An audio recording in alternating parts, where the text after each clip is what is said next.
So many years ago, I had rewritten and republished the works of Andrew Carnegie. In particular, one of his essays and papers called The Gospel of Wealth by Andrew Carnegie. And I did a literary critique on his work. And it was a really fun book to publish because I started learning about him. I started researching everything about him. And so here's a picture of him when he was 27 and when he first came to the United States with his mother and his brother.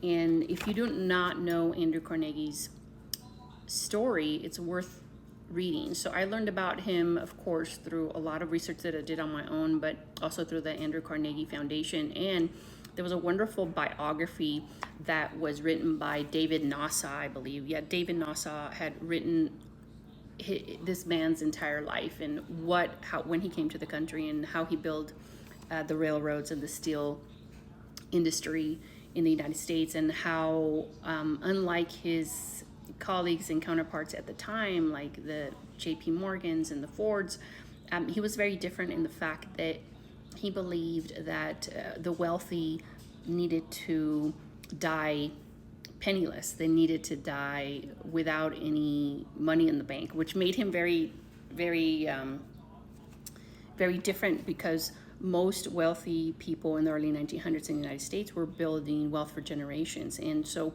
Andrew Carnegie was different because he believed that, of course, he left enough money for his daughter and his wife, but he believed that the money belonged to the people, and that the reason why he was, in his time, he had $300 million, which right now would be $300 billion. So he was the richest person in the world at the time. He believed that money belonged to the people, and that money needed to trickle down to the people that allowed him to acquire such wealth, the workers. And so with the money, what he did in the United States was that he donated millions and millions of dollars to create libraries. The reason why we have American libraries is because of this man, because he built the libraries and established this network of information. So libraries in the early 1900s were like the internet now.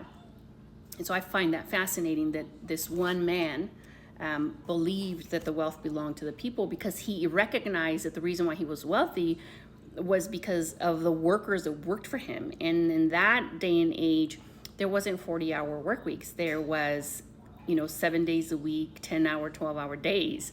And so it was not like the modern day where people complain about 40-hour week. Well, back in the day, it was something totally different.